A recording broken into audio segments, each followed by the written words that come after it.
Bully Magnets presenta. Saludos y bienvenidos a Bully Magnets. Yo soy Reinhardt y en esta ocasión les platicaré sobre una de las crisis humanitarias más graves y violentas del siglo XX, así como el nacimiento y creación de dos naciones independientes. Me refiero a India y Pakistán, quienes en este 2017 cumplen 70 años de su independencia, a la vez de 70 años de odiarse mutuamente. Ahora les platicaré por qué.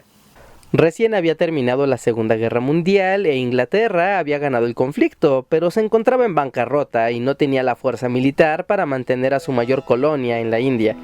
Al mismo tiempo, los hindús buscaban su autonomía e Inglaterra se dio la posibilidad de la independencia del territorio tras más de 200 años de dominio. Es aquí cuando aparecen tres personajes para buscar la independencia: el líder nacionalista indio, Jawaharlal Nehru, el presidente de la Liga Musulmana de toda India, Ali Jinnah, y finalmente el nuevo virrey de la India, el británico Louis Mountbatten. En el territorio existía población hindú que practicaba el hinduismo, y también existía población hindú que era musulmana.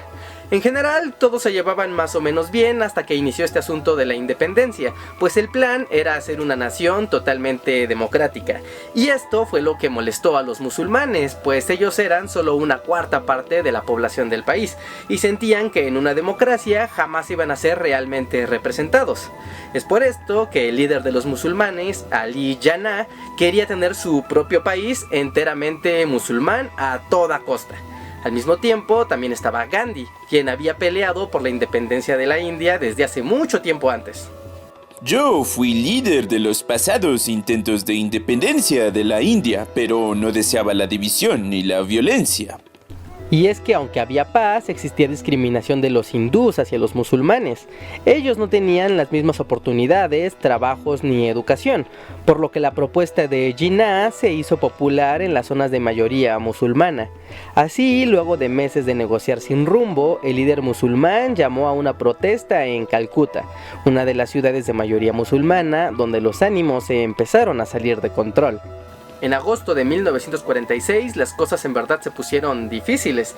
Jinnah convocó a la acción directa y esto se transformó en violencia. Hubo derramamiento de sangre, muertos, cadáveres por todos lados, buitres, gente con espadas por doquier desmembrándose. Vamos, ustedes entienden. Los ánimos de crear una nación musulmana se radicalizaron y esa misma noche nadie pudo predecir a las bandas, grupos y hordas de gente que fue en búsqueda de los barrios hindús para quemar sus casas, saquearlos y cometer asesinatos selectivos. Lo que en un principio era un mitin político se convirtió en una barbarie que dejó en 72 horas a más de 5,000 personas muertas y casi 100,000 sin hogar, en un episodio conocido como la Masacre de Calcuta.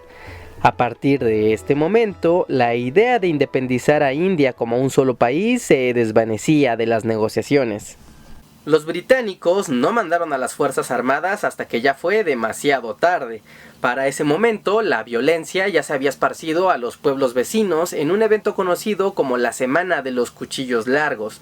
De aquí en adelante, las zonas musulmanas se volvieron sumamente violentas y no fue sino hasta junio de 1947 que se llegó a un acuerdo de independencia, donde la India se dividiría en dos países. No, deténgase. Seguro que todos podemos ser amigos. Con la decisión acordada, el virrey británico Louis Mountbatten tenía la misión de resolver la independencia y abandonar la colonia cuanto antes, pues aún era su responsabilidad resguardar la seguridad de toda India.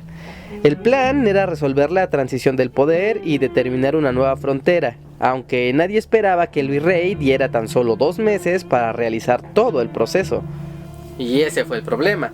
En junio de 1947 se anunció la división de la India, pero nadie dijo exactamente dónde sería la frontera.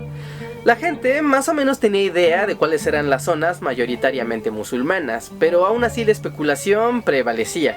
Un ejemplo de esto es la ciudad de Lahore, la segunda más grande de la India y la más diversa. En ese lugar, mucha gente no tenía idea si prepararse para quedarse o para irse, por lo que con los días la violencia nuevamente brotó. El 8 de julio de 1947 llegó a la India Cyril Radcliffe, un abogado británico que jamás había estado en la India y quien se encargaría de trazar la frontera de Pakistán durante las siguientes 5 semanas. La labor era titánica y se decidió mantenerla en secreto hasta que fuera terminada. Sí, esos británicos no le echaban muchas ganitas a este asunto de la India, pero bueno, lo que ellos querían era irse. La nueva frontera fue presentada puntualmente junto a la independencia de Pakistán el 14 de agosto de 1947, con un territorio dividido en 2 regiones. Al día siguiente se declararía también la independencia de India y los británicos comenzarían su retirada del territorio.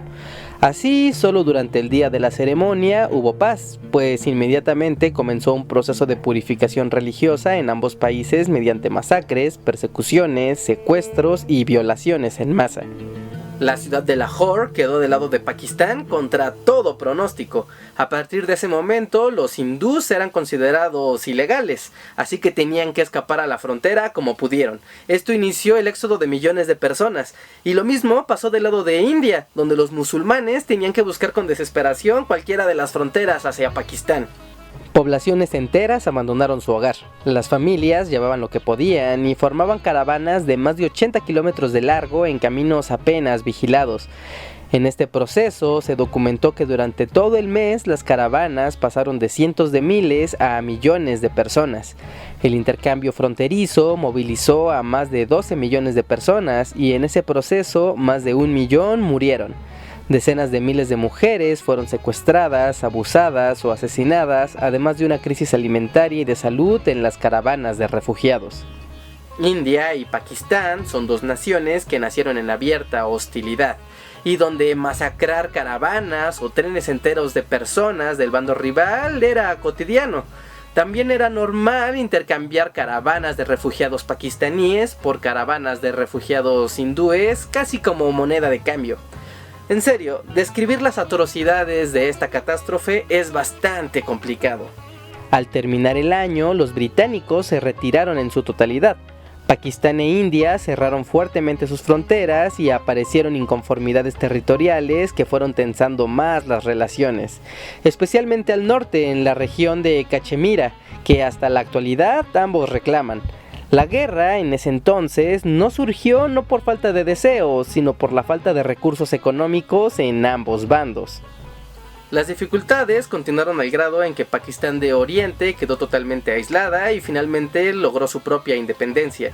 En 1971 se convirtió en lo que hoy conocemos como Bangladesh. Así que finalmente se crearon 3 países de la retirada británica y la guerra entre religiones. Así que ahí lo tienen.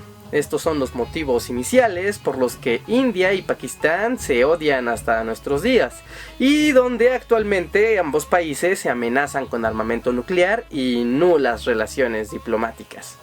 Así que, ¿ustedes qué opinan? Les dejo una pregunta. ¿Ustedes quién creen que es el principal responsable de esto? ¿Los británicos? ¿Los hindúes? ¿Los musulmanes? ¿O de plano todos? Dejen sus opiniones aquí abajo en los comentarios para seguir la conversación. No olviden suscribirse a este canal, tenemos muchos más videos e historias para compartirles. Denle like a este video si aprendieron algo nuevo. Yo soy Reinhardt, muchas gracias por su tiempo y nos vemos hasta la próxima. Bye.